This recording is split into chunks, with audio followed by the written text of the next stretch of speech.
Sourd de naissance, le fils du millionnaire le resta jusqu'à sa rencontre avec une fillette des rues. Stéphane Dubois, le visage marqué par l'épuisement et une tristesse persistante, contemplait son fils pour la énième fois de la matinée. Près de l'immense fenêtre donnant sur les champs de lavande de Valençol, encore nimbé de la brume de l'aube, il articulait le nom de l'enfant avec une patience qui s'effritait.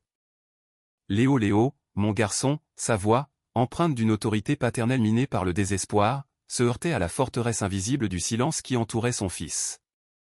Il cherchait désespérément le moindre tressaillement de paupières, la plus petite réaction, n'importe quel indice prouvant que ses paroles avaient atteint leur cible. Mais comme à chaque tentative depuis 5 longues années, le néant fut sa seule réponse. Uniquement ce regard bleu, d'une limpidité presque irréelle, qui semblait ignorer le monde tangible pour se fixer sur un horizon lointain, un univers secret dont Stéphane était cruellement exclu. C'est à cet instant que l'entrepreneur sentit le poids d'un échec de plus s'abattre sur ses épaules. Le grand spécialiste, mandé de Paris avec des promesses de techniques de pointe et des factures exorbitantes, venait de quitter le cabinet médical spécialement aménagé dans le domaine familial en Provence. Une énième tentative avortée, un énième espoir réduit en cendres. Le garçonnet de 5 ans continuait de flotter dans son monde feutré, et Stéphane éprouvait la sensation terrifiante de le voir s'éloigner un peu plus chaque jour, emporté par ce courant de silence. Monsieur Dubois, le médecin a laissé une série d'exercices pour Léo cette semaine, intervint avec douceur Valérie Moreau, la kinésithérapeute qui officiait au domaine depuis 3 ans. Stéphane hocha la tête de manière absente, son esprit naviguant déjà loin. Il revoyait toutes les cliniques qu'il avait consultées, en France et au-delà, tous ces praticiens aux promesses grandiloquentes, tout cet argent déversé dans une quête qui se révélait de plus en plus illusoire. Son fils était là, si proche physiquement, et pourtant un abysse semblait les séparer. Léo assemblait des cubes de bois colorés sur le somptueux tapis d'Orient. Ses mouvements étaient délibérés, presque mécaniques, dépourvus de l'insouciance joyeuse de l'enfance. Son père observait ses prunelles d'azur qui ne s'attardaient jamais longtemps sur un même point. Ses cheveux blonds, toujours impeccablement peignés, ses vêtements de créateur, toujours parfaits, tout cela semblait si dérisoire. Ce que Stéphane voulait, ce qu'il désirait de toute son âme, c'était d'entendre le son de la voix de son fils. Qu'il se retourne quand on l'appelait. Il aspirait à une connexion, un lien fondamental qui refusait obstinément de se créer. Nous devons redoubler d'efforts, marmonna Stéphane, autant pour lui-même que pour sa thérapeute. Valérie hésita, pesant ses mots. Monsieur Dubois, ne serait-il pas temps d'explorer d'autres pistes? La langue des signes, par exemple, pourrait permettre à Léo de communiquer plus aisément avec son entourage. La réplique fut immédiate, tranchante, sans appel. N'y pensez même pas. Lui enseigner les signes, ce serait baisser les bras. Ce serait admettre que mon fils est condamné à vivre dans ce silence. Valérie ne répondit rien, baissant le regard. Ce n'était pas la première fois qu'elle abordait le sujet, et la conclusion était toujours la même. Stéphane Dubois refusait les alternatives.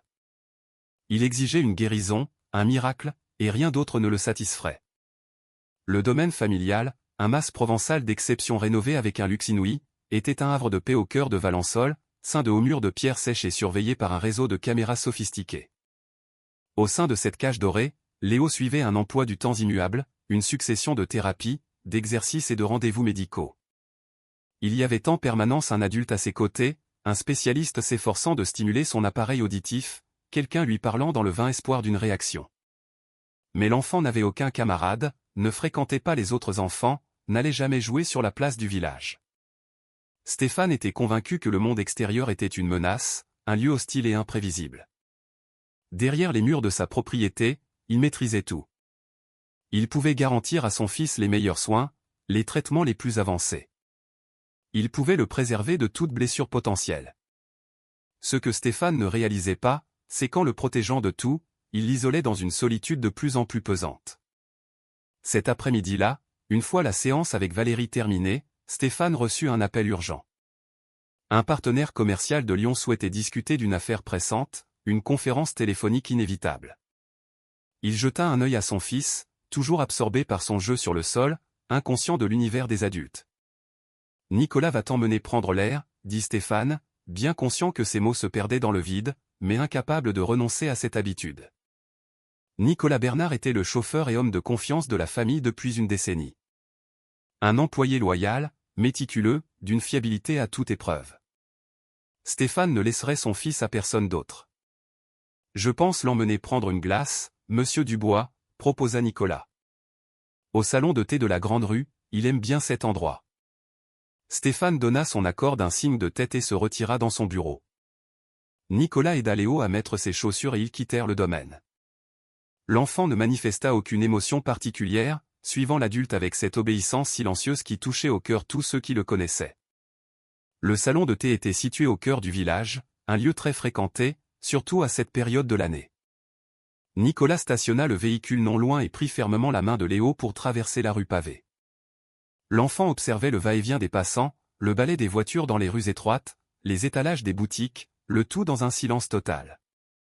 Pour Léo, ce monde trépidant était un spectacle sans bande-son. Il voyait les lèvres s'agiter, les corps se mouvoir, mais tout cela restait un mystère. Ils entrèrent et Nicolas commanda une glace au chocolat, le parfum favori de Léo. Le garçon prit le cornet et le dégusta posément, son regard balayant l'environnement avec une attention à la fois vive et lointaine. Nicolas s'accorda une pause, savourant un café pendant que l'enfant terminait sa glace à une table voisine. C'est dans ce bref instant de relâchement que le drame se noua. Le regard de Léo fut attiré par la vitrine du magasin de jouets d'Accent grave côté. Des automates colorés, des voitures miniatures qui avançaient toutes seules, des robots dont les yeux clignotaient. L'enfant quitta sa chaise, sa glace à la main, et s'approcha de la vitrine pour admirer le spectacle de plus près. Nicolas lui tournait le dos, réglant sa consommation au comptoir, et ne vit pas son protégé sortir de l'établissement. Léo était fasciné, captivé par ce tourbillon de lumière, de couleurs et de mouvements. Il pressa son nez contre la vitre, avide de chaque détail. Le temps n'avait pas la même emprise sur lui. Sans l'horloge des sons, les minutes se dilataient ou se rétractaient au gré de ses perceptions. Lorsqu'il se détacha enfin de la vitrine, sa glace avait entièrement fondu, lui laissant la main collante. Il chercha Nicolas du regard, mais ne le trouva pas. La rue grouillait de monde. L'enfant se mit en marche, espérant retrouver le salon de thé, mais toutes les façades se ressemblaient. Toutes les portes, tous les passants. Son cœur s'emballa. Il ne savait pas comment demander son chemin, comment solliciter de l'aide. Il ne comprenait pas les mots qu'on aurait pu lui adresser.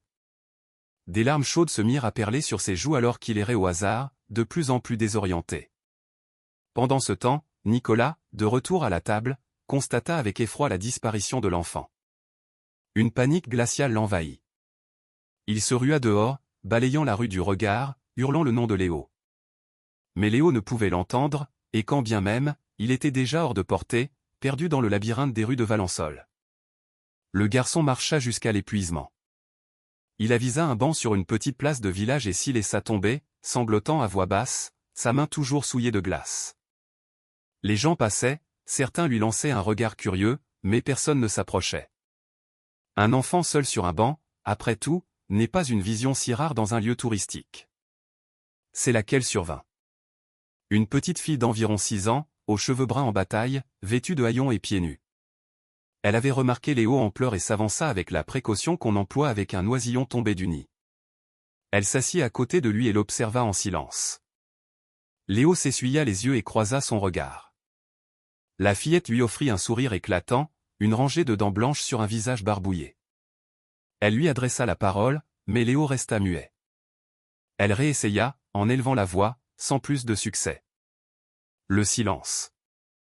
Puis, une lueur de compréhension traversa ses yeux. Elle cessa de parler et se lança dans une série de grimaces. Elle tira sur ses lobes d'oreilles, loucha, imita un poisson. Léo la regardait, encore craintif, mais une légère inflexion se dessina sur ses lèvres. Un début de sourire. Encouragée, la fillette redoubla d'efforts. Elle enchaîna les mimiques, les gestes burlesques. Elle sauta à cloche-pied, tourbillonna sur elle-même. Et Léo se mit à rire. Un rire sans son, mais un rire sincère et profond. La fillette se rassit près de lui et prit sa main poisseuse. Loin de manifester du dégoût, elle porta son propre doigt à sa bouche et fit une moue de répulsion comique, ce qui fit rire Léo de plus belle. Ils passèrent ainsi un long moment, hors du temps. La fillette n'avait pas besoin de mots. Elle communiquait par le corps, le visage, le geste, et Léo la comprenait. Pour la toute première fois de son existence, quelqu'un lui parlait dans un langage qui lui était accessible. Quelqu'un entrait en connexion avec lui. Elle ramassa une brindille et traça des formes dans la poussière, une maison, un soleil, un arbre. Léo suivait ses gestes avec une concentration intense. Puis elle lui tendit la brindille, l'invitant à dessiner à son tour. Léo, après une hésitation, s'exécuta. Il dessina une forme circulaire maladroite, une ébauche de visage. La fillette applaudit à tout rompre, comme s'il venait d'achever un chef-d'œuvre. C'est à cet instant que Nicolas le retrouva. L'homme était au bord de l'épuisement, le visage couvert de sueur, le souffle court. En apercevant l'enfant sur le banc, il sentit ses genoux se dérober sous le soulagement. Il se précipita et serra Léo dans ses bras. « Mon Dieu, petit, tu m'as fait la peur de ma vie. » Le regard de Léo se porta sur Nicolas, puis revint aussitôt vers la fillette. Il ne voulait pas partir, pas la quitter. Elle avait réussi l'impossible, elle l'avait fait se sentir compris. Nicolas remarqua alors la présence de la petite fille et son visage se durcit. C'était une enfant de la rue, sans aucun doute. Il prit le bras de Léo pour l'entraîner, mais l'enfant s'arc-bouta. Pour la première fois de sa vie, Léo manifestait une opposition. Il agrippa la main de la fillette et secoua la tête, refusant de bouger. La petite fille fixa Nicolas de ses grands yeux sombres. Elle fit des gestes rapides, se désignant, puis désignant Léo, puis le sol où ils avaient dessiné. Elle tentait d'expliquer ce que Nicolas ne pouvait saisir. « Il faut y aller, Léo », insista Nicolas avec plus de fermeté. L'enfant éclata en sanglots. Pas des pleurs silencieux cette fois, mais des cris de détresse de celui à qui l'on arrache un trésor. La fillette se leva, posa une main douce sur l'épaule de Léo et fit un signe qui semblait vouloir dire « ce n'est pas grave ». Elle désigna la place, le banc, puis le ciel. Léo parut comprendre. Elle lui promettait de revenir. Nicolas dut presque le forcer à monter dans la voiture. Durant tout le trajet, Léo fixa le paysage à travers la vitre, des larmes silencieuses striant son visage. Il ne pleurait pas de peur ou de soulagement. Il pleurait la perte de quelque chose qu'il venait à peine de trouver. Quand ils arrivèrent au domaine, Stéphane les attendait sur le perron, le visage livide. Nicolas l'avait prévenu, mais le père ne fut rassuré qu'en voyant son fils de ses propres yeux. « Qu'est-il arrivé » demanda-t-il, la voix mêlée de colère et d'angoisse. « Je vous demande pardon, monsieur Dubois. » Une seconde d'inattention et il a quitté le salon de thé. Je l'ai retrouvé sur une place, il conversait avec une enfant des rues. Conversait ? Stéphane fronça les sourcils. Mon fils ne converse pas. Je sais, monsieur, mais c'était tout comme. Il communiquait par gestes, il dessinait. Il ne voulait pas la quitter. Stéphane posa son regard sur Léo, qui continuait de pleurer en silence, les yeux bouffis. Jamais il n'avait vu son fils manifester une telle émotion. Une sensation étrange l'envahit, un mélange d'espoir et d'appréhension. Ce soir-là, Léo refusa de manger. Il bouda sa séance avec Valérie. Il resta prostré dans un coin de sa chambre, les genoux repliés contre sa poitrine, le regard vide. Stéphane l'épiait depuis le couloir, sentant une angoisse sourde l'étreindre. Il n'avait jamais vu Léo dans cet état. D'ordinaire si docile, si passif, presque indifférent à tout. Mais ce soir, une tristesse infinie émanait de lui, une tristesse que son père était impuissant à apaiser. « Que t'a-t-elle donc fait, cette fille » se demanda Stéphane à voix basse.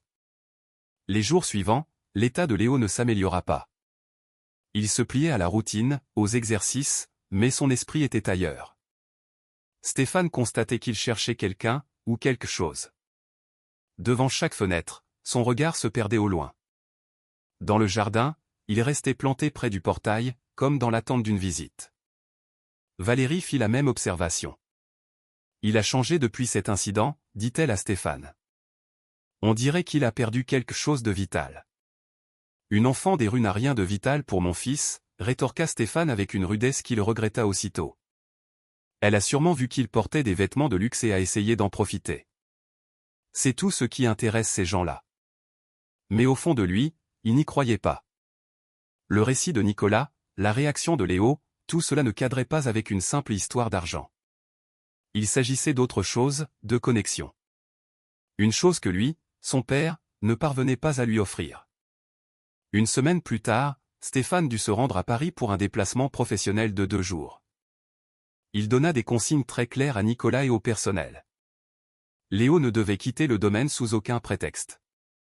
La surveillance vidéo devait être constante. Fini les promenades, fini les glaces, plus aucune prise de risque. Mais Stéphane avait sous-estimé la force de la détermination silencieuse qui animait désormais son fils. Le matin du second jour, Léo se leva avant l'aube.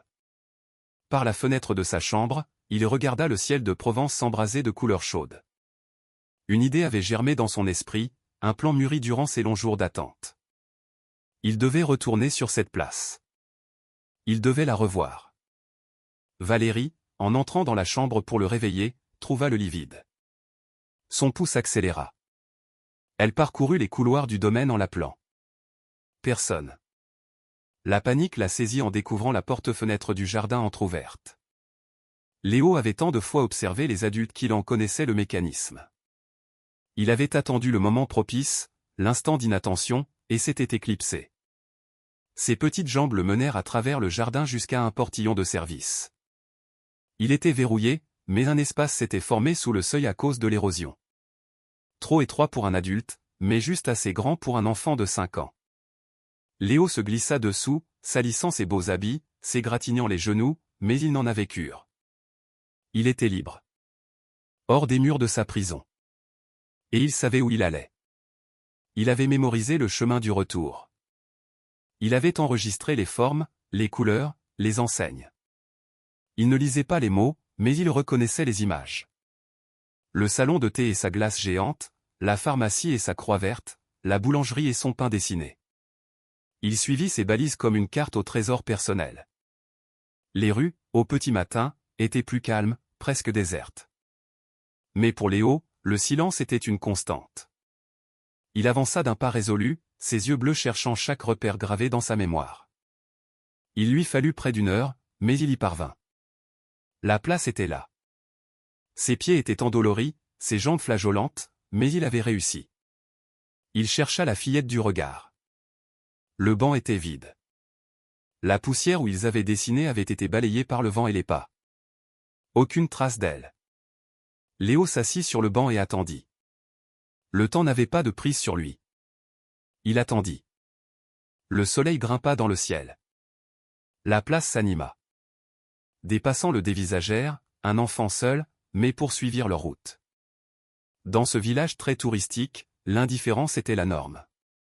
Il était presque midi lorsqu'elle arriva. Elle venait d'une ruelle, tirant une caisse en bois derrière elle. En voyant Léo sur le banc, ses yeux s'agrandirent de surprise. Elle lâcha sa caisse et courut vers lui, un large sourire aux lèvres. Léo se leva. Ils restèrent un instant face à face, se dévisageant. Puis la fillette fit une grimace, et Léo sourit. Ils s'assirent. La fillette se lança dans une nouvelle séance de mime. Elle pointait les objets environnants et leur associait un geste.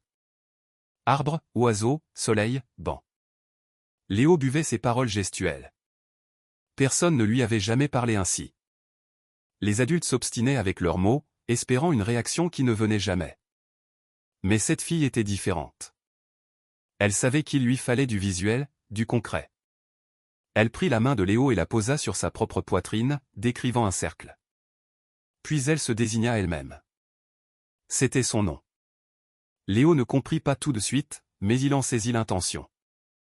Elle répéta le geste plusieurs fois, jusqu'à ce que Léo l'imite sur sa propre poitrine. Ils passèrent des heures ainsi, dans leur bulle, où les mots étaient superflus.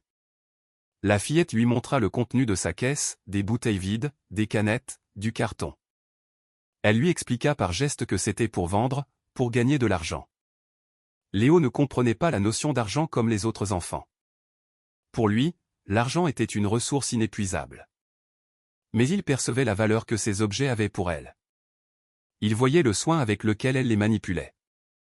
Elle lui tendit une canette et l'invita à l'écraser davantage. Léo s'exécuta, sentant le métal froid se déformer sous la pression de ses doigts. La fillette applaudit pour l'encourager. Ils se mirent à rire, un rire complice, un rire qui n'avait pas besoin de son pour exister. Pendant ce temps, au domaine, c'était la panique. Valérie avait prévenu Stéphane, qui avait annulé tous ses rendez-vous et sauté dans le premier avion en partance de Paris. Nicolas sillonnait les routes, fouillant chaque recoin, chaque place. Les vidéos de surveillance avaient révélé la fugue de Léo. Stéphane arrive à 3 heures plus tard, le visage défait par l'angoisse et la fureur. Comment est-ce possible? Sa voix tonna dans le grand mas. Comment un enfant de 5 ans peut-il s'échapper d'une maison remplie d'adultes? Valérie, en larmes, ne cessait de répéter que c'était un instant d'inattention. Nicolas rentra bredouille, accablé par le poids de son échec. Stéphane arpentait le salon, son téléphone à l'oreille, hésitant à alerter la gendarmerie. Il ne connaît pas les environs, se disait-il. Il ne peut pas retrouver son chemin, il ne peut pas demander d'aide. Mon fils est seul, perdu, et ne peut même pas crier au secours. C'est là que Nicolas eut une illumination. Monsieur Dubois la place. Cette place où je l'ai trouvée la dernière fois. S'il avait tenté d'y retourner? Stéphane le dévisagea, sceptique. Pourquoi y retournerait-il? Pour la fille, monsieur. Il est si malheureux depuis cet épisode. S'il était parti à sa recherche? C'était une hypothèse fragile, mais la seule qu'ils avaient. Stéphane et Nicolas sautèrent dans la voiture et foncèrent vers le centre du village. La circulation était un cauchemar. Chaque seconde était une torture. Stéphane agrippait le volant à s'en blanchir les doigts. Ils se garèrent en catastrophe et coururent vers la place. Il était là. Léo, assis sur le banc, aux côtés de la petite fille, partageant un rire silencieux. Il était sale, les genoux écorchés, mais il rayonnait d'un bonheur que Stéphane ne lui avait jamais connu. Le père s'arrêta à quelques pas, stupéfait. Cette scène le laissait sans voix. Son fils communiquait, riait, vivait. D'une façon qu'il ne vivait jamais au domaine. Mais la colère refit surface, plus forte que l'étonnement. Il s'avança d'un pas menaçant. Léo, on rentre. Immédiatement. L'enfant vit son père et son sourire s'évanouit. La fillette aussi sentit la menace. Elle avait déjà croisé des hommes comme lui, des hommes qui regardaient les enfants des rues avec un mélange de dégoût et de colère, comme s'ils étaient des nuisibles. Léo refusa de bouger, s'agrippant à la main de la fillette. La frustration de Stéphane atteignit son paroxysme. Je ne me répéterai pas, nous partons. Mais Léo ne l'entendait pas, et même s'il l'avait entendu, il n'aurait pas obéi. Pour la première fois de sa vie, il se battait pour quelque chose. Pour quelqu'un qui le comprenait, qui le faisait se sentir moins seul. La fillette se leva et s'interposa. Elle fixa l'homme d'affaires avec un courage inouï pour son âge. Elle fit des gestes rapides, désignant Léo, ses oreilles, sa bouche. Elle tentait de lui expliquer ce qu'il refusait de voir. Hors de mon chemin, gronda Stéphane. Elle ne bougea pas, redoublant d'insistance dans ses gestes. Léo se mit à pleurer, se cachant derrière elle. C'est alors que Nicolas intervint. Monsieur Dubois, je pense qu'elle essaie de nous dire qu'elle le comprend, qu'elle sait comment lui parler. C'est une enfant des rues. Que peut-elle bien savoir? Apparemment, plus que nous. Les mots de Nicolas eurent l'effet d'une gifle. Stéphane regarda son fils, la fillette, les larmes de Léo. Pour la première fois en 5 ans, il se sentit totalement démuni. Il ne savait plus quoi faire, comment réagir. La situation lui échappait complètement. La fillette perçut son trouble. Elle ralentit ses gestes. Elle désigna le banc, invitant Stéphane à s'asseoir. Il jeta un regard circulaire, sentant les regards des passants sur lui. Contre toute logique, il obtempéra. La fillette prit la main de Léo et la posa sur le torse de Stéphane, esquissant le mouvement circulaire qu'elle lui avait appris. Puis elle prit la main de Stéphane et la posa sur le cœur de Léo, répétant le geste. Léo regarda son père, les yeux encore embués, mais une lueur d'espoir y brillait. La fillette continua son manège, créant un lien invisible entre le père et le fils. Elle montrait à Stéphane qu'il existait un autre chemin pour atteindre Léo, un chemin qui ne passait ni par la parole, ni par la technologie, mais par le cœur. Stéphane sentit sa gorge se nouer. Pour la première fois, il voyait son fils. Non plus comme un problème à régler, un projet défectueux, mais comme un enfant qui aspirait à être compris. Et cette petite fille, pieds nus et en haillons, venait de réussir en quelques heures ce que des années de consultation spécialisées n'avaient pu accomplir. Comment t'appelles-tu? Demanda Stéphane, la voix adoucie. Elle ne répondit pas par des mots. Elle fit un geste, un signe qui devait être son nom. Stéphane ne comprit pas, mais il sentit que ce n'était pas l'essentiel pour l'instant. Où vis-tu? Elle indiqua une direction vague. Puis elle mima une personne âgée, courbée par la maladie. Elle vivait avec quelqu'un qui avait besoin d'elle. Nicolas, accroupi à leur hauteur, traduisit, elle dit qu'elle vit avec sa grand-mère. Et que sa grand-mère est malade. La fillette confirma d'un signe de tête énergique.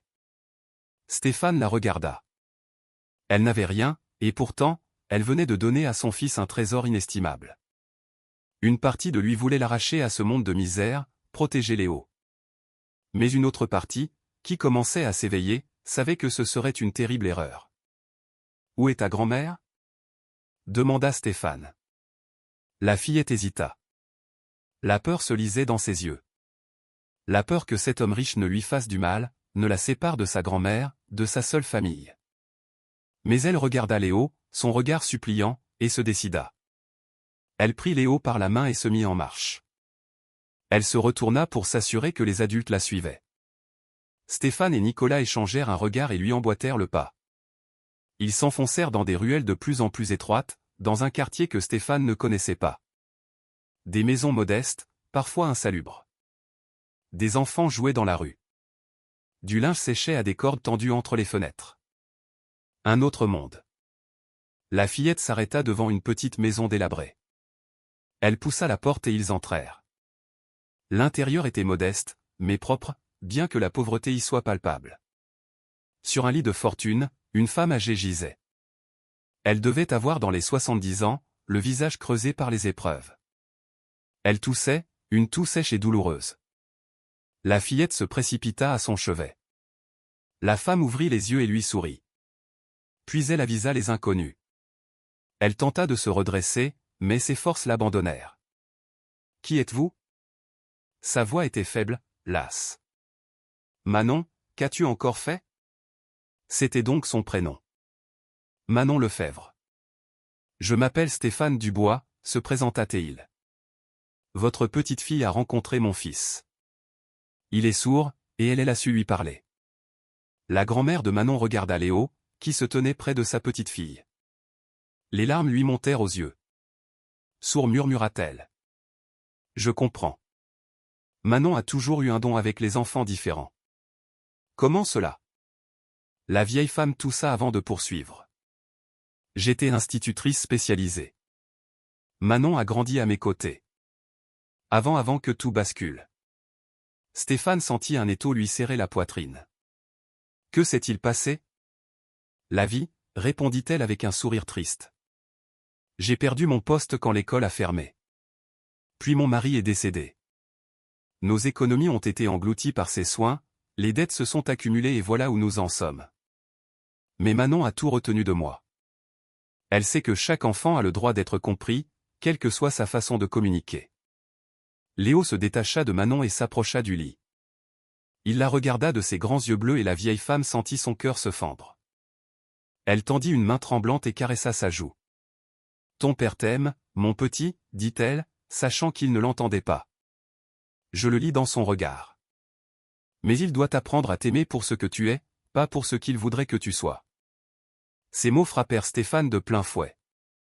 Cette femme, une parfaite inconnue, venait de mettre le doigt sur une vérité qu'il se refusait à voir depuis 5 ans.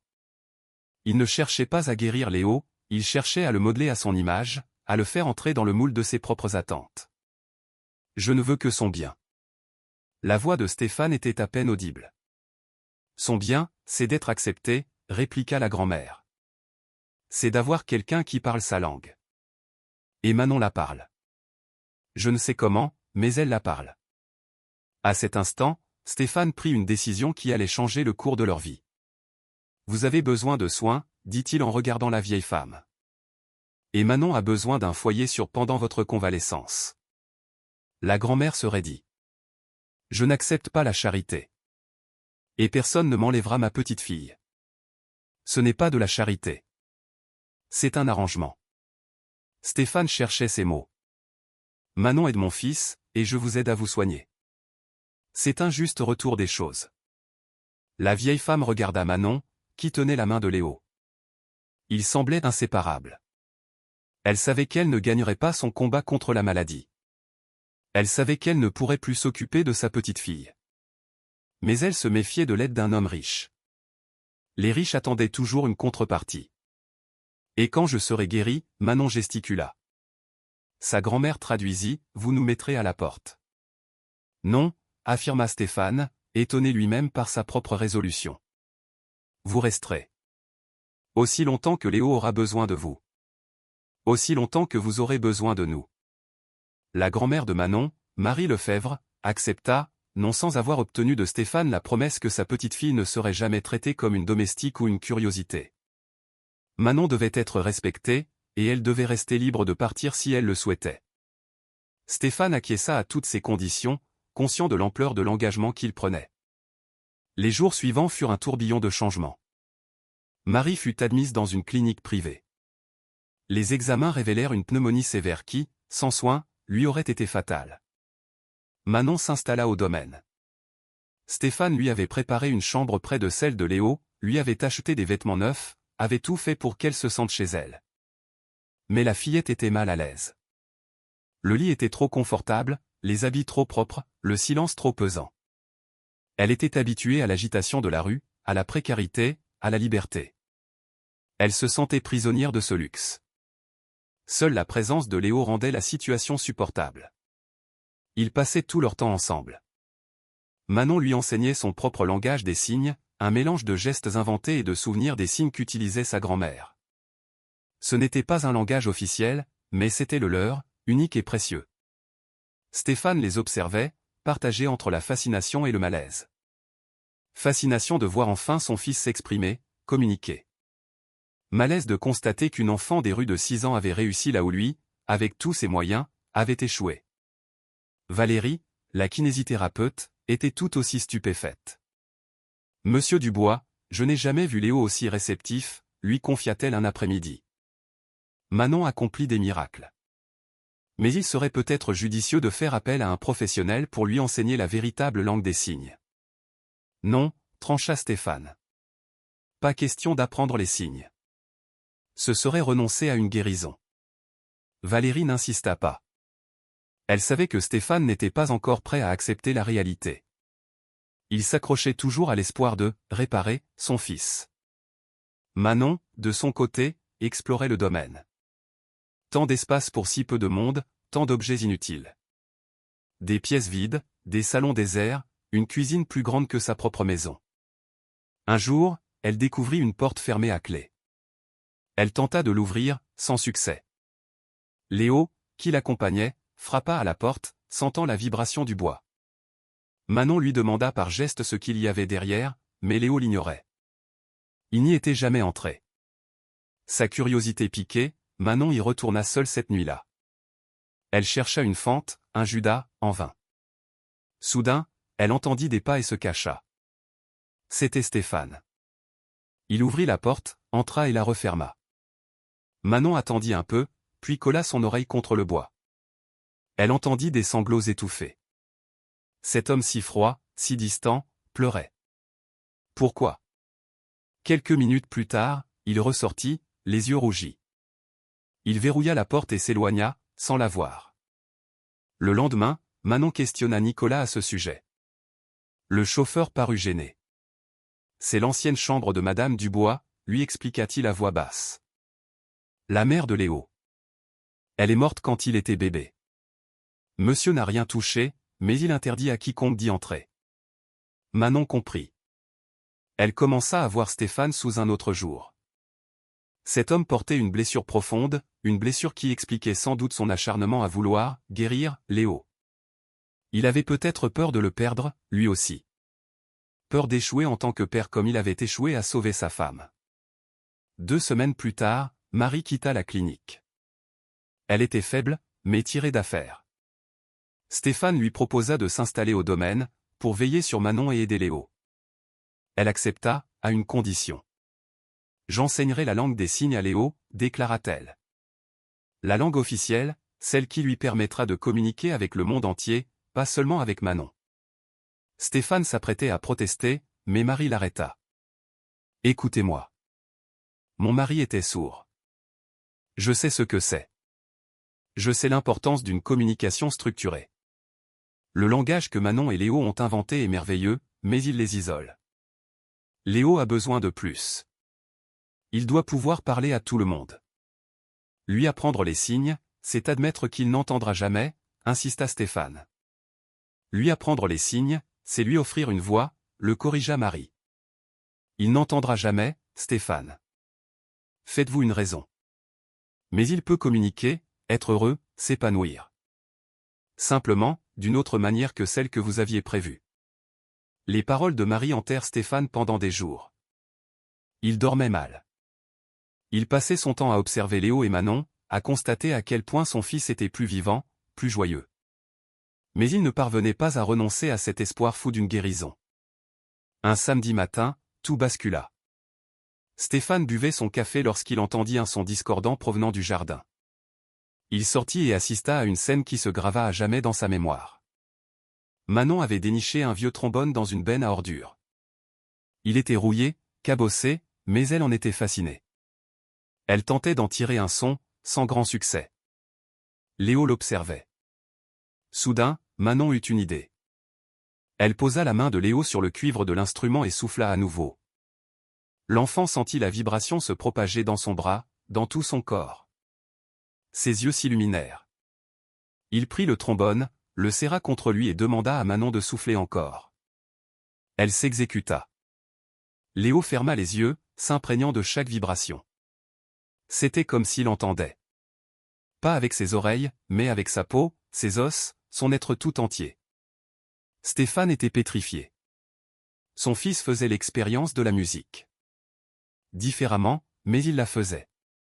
Léo porta l'embouchure à ses lèvres et tenta de souffler.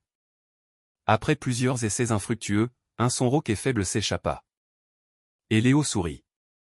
Non pas d'avoir entendu le son, mais d'avoir senti la vibration dans sa bouche, sa gorge, sa poitrine. Il avait créé quelque chose. Il s'était exprimé. Manon sauta de joie. Léo persévéra. Les sons devinrent plus assurés. Ce n'était pas de la musique, mais c'était de l'expression, de la communication, de la vie. Stéphane s'approcha doucement. Léo le vit et courut vers lui, lui tendant le trombone. Il lui fit signe de souffler. Stéphane prit l'instrument. Il sentit le métal froid et bosselé. Il le porta à ses lèvres et souffla. Léo gardait sa main sur le trombone, captant chaque onde. Puis il regarda son père, et son regard était si plein de joie, de vie, que Stéphane sentit toutes ses défenses s'écrouler. Toutes ses certitudes, toutes ses résistances, tout vola en éclats. Il tomba à genoux dans l'herbe et serra Léo dans ses bras. Des larmes brûlantes coulaient sur ses joues. Il comprenait enfin. Il acceptait. Son fils n'avait pas besoin d'entendre pour être heureux, pour être aimé, pour exister. « Pardonne-moi, sanglota-t-il. Pardonne-moi d'avoir mis si longtemps. » Léo ne l'entendait pas, mais il sentait l'étreinte, il voyait les larmes, il percevait le changement. Manon s'approcha. Elle posa une main sur le cœur de Stéphane, puis désigna Léo, amour. C'était tout ce qui comptait. Stéphane hocha la tête, essuyant ses larmes. Puis il fit une chose impensable. Il demanda à Manon, par geste, comment dire « merci » dans leur langue. Elle le lui montra, et il le répéta en la regardant dans les yeux. Manon lui rendit son plus beau sourire. Puis elle prit la main de Léo et celle de Stéphane, et les joignit. Marie, de la fenêtre, pleurait en silence. Elle savait que c'était un nouveau départ. La vraie guérison venait de commencer. Pas celle de la surdité, mais celle du cœur brisé d'un père et d'un fils. Le soir même, Stéphane eut une conversation avec Marie. Ils s'installèrent dans la bibliothèque. « Je veux apprendre, dit-il. Je veux apprendre la langue des signes. Je veux pouvoir enfin parler avec mon fils. » Marie sourit, un sourire las mais heureux. « Je vous l'enseignerai. Mais il faudra de la patience. »« J'ai tout mon temps, » répondit Stéphane. « J'ai toute la vie. » Les leçons débutèrent dès le lendemain. Stéphane était un élève appliqué, mais maladroit. Lui, si habituée à tout maîtriser, se sentait frustrée. La langue des signes n'était plus qu'un vocabulaire, c'était une autre façon de penser, d'être au monde. Marie était une professeure patiente mais exigeante. Elle ne lui passait aucune erreur. Et lentement, très lentement, Stéphane progressa. Pendant ce temps, Manon, sous la tutelle de sa grand-mère, apprenait la langue des signes formelle avec une aisance déconcertante. Et elle la transmettait à Léo, créant un pont entre la langue officielle et leur propre dialecte gestuel, un langage d'une richesse infinie. Le vieux trombone devint la pièce maîtresse du domaine. Léo l'emportait partout, explorant les vibrations, découvrant comment son corps pouvait à la fois sentir et créer. Stéphane fit venir un professeur de musique spécialisé. Il n'apprit pas à Léo à jouer des partitions, mais à sentir les fréquences, à percevoir les rythmes. Manon se joignait à eux, chantant pendant que Léo jouait, créant une symphonie unique où le son et la vibration fusionnaient. Ils ne jouaient pour personne, seulement pour eux, pour le plaisir d'explorer de nouvelles formes d'expression. 3 mois plus tard, Stéphane eut sa première vraie conversation en langue des signes avec Léo. Quelques phrases simples sur le menu du dîner, mais pour Stéphane, ce fut la conversation la plus importante de sa vie. Le soir, il retourna dans la chambre de sa femme. Il regarda ses photos, ses objets, et lui parla. « J'ai compris, dit-il. J'ai compris ce que tu voulais me dire. Que notre fils était parfait. Que je n'avais pas à le changer, juste à l'aimer. » Sa femme avait découvert la surdité de Léo très tôt. Elle avait essayé de le rassurer. Mais Stéphane s'était enfermé dans son déni, dans sa quête effrénée d'une solution. Puis elle était tombée malade. Une maladie foudroyante. Il s'en était toujours voulu. D'avoir été si obsédé par la réparation de Léo qu'il n'avait pas vu sa femme dépérir. Pendant 5 ans, cette culpabilité l'avait rongé, l'avait poussé à vouloir guérir son fils, comme pour racheter sa faute. Mais il comprenait maintenant. La rédemption n'était pas dans la guérison, mais dans l'acceptation et l'amour. Cependant, la paix qu'il commençait à trouver allait être de courte durée. Les véritables épreuves ne faisaient que commencer. La première menace vint de là où il s'y attendait le moins. Sa mère, Monique Dubois, débarqua de Paris sans prévenir. Elle avait eu vent de rumeurs, son fils hébergeait des enfants des rues, il perdait son temps avec la langue des signes au lieu de chercher de vrais traitements pour son petit-fils. Monique était une femme de 68 ans, élégante et autoritaire, qui ne jurait que par l'argent et le statut social. En voyant Manon, vêtue de neuf, jouer avec Léo dans le salon, elle explosa. « Stéphane! Qu'est-ce que ce cirque? Maman, que fais-tu là? Je suis venu constater les dégâts. Qui est cette fille?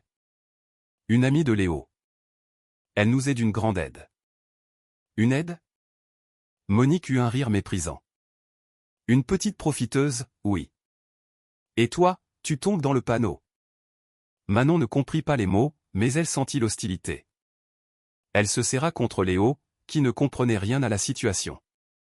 Tu ne sais pas de quoi tu parles, maman, dit Stéphane, d'une voix calme mais ferme. Manon a réussi là où tous les spécialistes ont échoué. Elle communique avec Léo. Avec des simagrées ridicules. Tu devrais dépenser ton argent dans des traitements sérieux, pas dans des jeux d'enfants. Les traitements ne servent à rien, maman. Léo est sourd. Il le sera toujours. Et c'est très bien comme ça. Monique le dévisagea comme s'il avait perdu la raison. Rien n'est bien. Tu renonces à ton fils. Tu le laisses être défini par son handicap. Non, je l'accepte tel qu'il est. Ce n'est pas la même chose. C'est alors que Marie descendit. Elle avait tout entendu. Vous devez être la mère de Monsieur Dubois, dit-elle avec une dignité impressionnante. Je suis Marie, la grand-mère de Manon. Monique la toisa. C'est donc vous l'instigatrice de cette mascarade. Ma petite-fille n'est pas une profiteuse, répliqua Marie avec un calme glacial. Elle offre ce que votre argent ne pourra jamais acheter, de l'amitié, de la compréhension, de l'acceptation. Épargnez-moi votre sermon. Je connais votre genre. Et moi le vôtre, madame, rétorqua Marie. Celui des gens qui croient que l'argent peut tout acheter, même l'amour. Mais vous vous trompez. Le silence qui suivit fut électrique. Monique était hors d'elle. Stéphane était tiraillé. Je ne suis pas venu me faire insulter, dit finalement Monique. Je suis venu te prévenir, Stéphane. Tu fais une grave erreur. Et quand tu t'en rendras compte, ne compte pas sur moi. Je n'aurai pas besoin de toi, maman. Pour la première fois de ma vie, je sais que je fais ce qu'il faut. J'aimerais que tu puisses le voir. Monique tourna les talons. Avant de partir, elle lança « On te manipule. Quand tu ouvriras les yeux, il sera trop tard. » La porte claqua. Stéphane resta planté là, ébranlé. Et si elle avait raison? Manon s'approcha et lui prit la main. Elle fit le signe de « merci », puis celui de « papa ». Elle lui disait qu'il était un bon père. Stéphane la serra dans ses bras. Cet enfant avait une sagesse infinie. Marie posa une main sur son épaule. Elle reviendra, dit-elle. Et elle sera plus dangereuse. Les gens comme elle n'abandonnent jamais. Stéphane le savait. Mais il était prêt à se battre. Pour Léo, pour Manon, pour Marie. Même contre sa propre mère. Les jours suivants furent empreints d'une tension palpable. Mais la vie reprit son cours. Léo s'épanouissait. Il apprenait la langue des signes à une vitesse folle. Il pouvait exprimer des pensées, des émotions, des rêves. Stéphane découvrait enfin son fils. Un enfant drôle, intelligent, sensible. Il avait peur du tonnerre à cause des vibrations, adorait la pluie sur sa peau, aimait sentir la vie dans les arbres. Léo avait un univers intérieur d'une richesse insoupçonnée, un univers auquel Manon lui avait donné la clé. Stéphane découvrait aussi Manon. Une enfant d'une résilience extraordinaire, qui avait gardé une pureté d'âme malgré les épreuves. Mais elle avait ses propres démons. Des cauchemars la hantaient, la peur que tout cela ne soit qu'un rêve. Elle avait besoin de sécurité. Stéphane prit une autre décision capitale. Il entama les démarches pour devenir le tuteur légal de Manon, avec l'accord de Marie. Il ne voulait pas la remplacer, mais lui assurer un avenir. Quand il l'annonça à Manon, elle pleura de soulagement, de gratitude. Elle le serra dans ses bras avec une force qui lui noua le cœur. « Vous nous avez sauvés », lui dit Marie ce soir-là. « Comment vous remercier ? » « C'est vous qui m'avez sauvé, » répondit Stéphane. « Vous avez sauvé mon fils, et moi avec. Nous sommes quittes. » Mais le répit fut de courte durée. 2 semaines plus tard, Stéphane reçut une assignation en justice. Sa mère demandait la garde de Léo. Elle l'accusait d'incapacité mentale, de mise en danger d'enfant, de refus de soins. Stéphane était anéanti. Son avocat le mit en garde. C'est une attaque sérieuse. Votre mère a les moyens et l'influence. Il va falloir prouver que vous êtes un bon père. Stéphane passa les jours suivants à monter un dossier. Valérie, le professeur de musique, rédigèrent des rapports élogieux sur les progrès de Léo. Mais il fallait plus. Ce fut Marie qui eut l'idée. Filmez-le. Montrez au juge à quel point il est heureux, à quel point il a changé. Stéphane se mit à filmer son quotidien. Léo et Manon jouant, signant, riant. Léo et son trombone. Léo et son père, conversant. Les images étaient bouleversantes. Elles montraient un enfant vivant, épanoui. Un enfant métamorphosé. Mais Stéphane remarqua aussi que Léo était devenu très dépendant de Manon.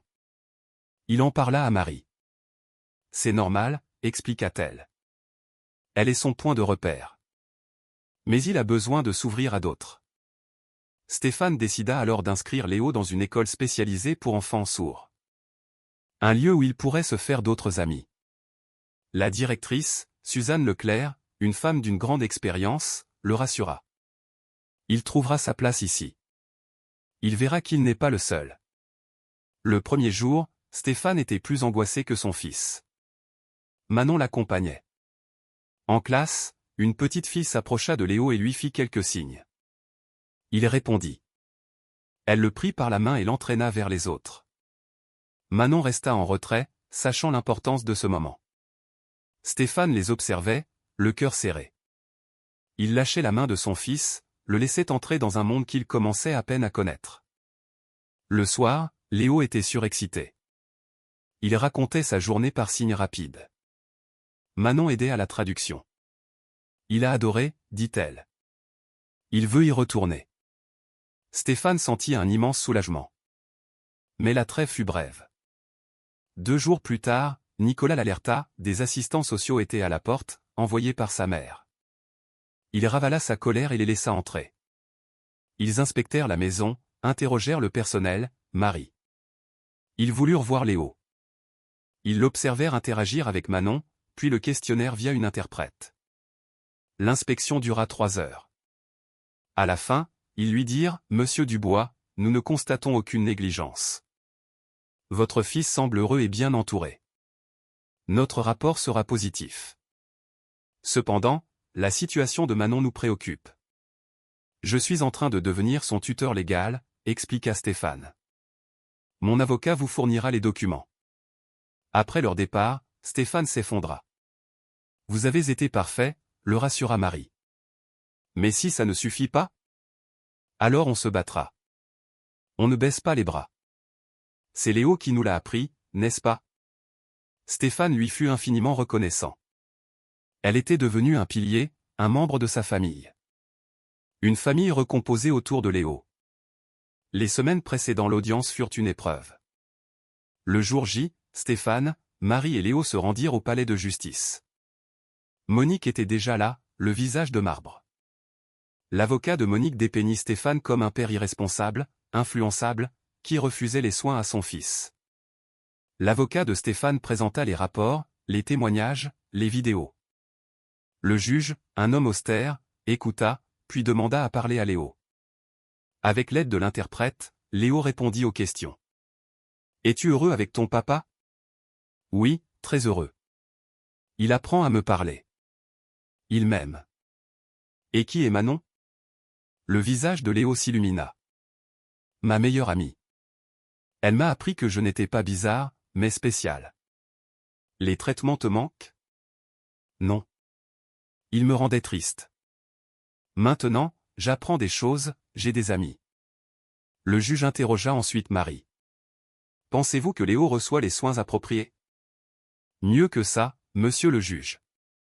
Il reçoit de l'amour inconditionnel. Il apprend que sa surdité n'est pas un défaut, mais une particularité. Il n'y a pas de remède à sa surdité. Ce que son père lui offre, ce sont les outils pour communiquer avec le monde. C'est bien plus précieux. » Après délibération, le juge annonça qu'il rendrait sa décision sous quelques jours. L'attente fut une torture. 5 jours plus tard, l'avocat appela. « C'est gagné, Stéphane. Le juge a rejeté la requête de votre mère. » Stéphane sentit ses jambes flageoler. Il se précipita dans le jardin et trouva Léo et Manon.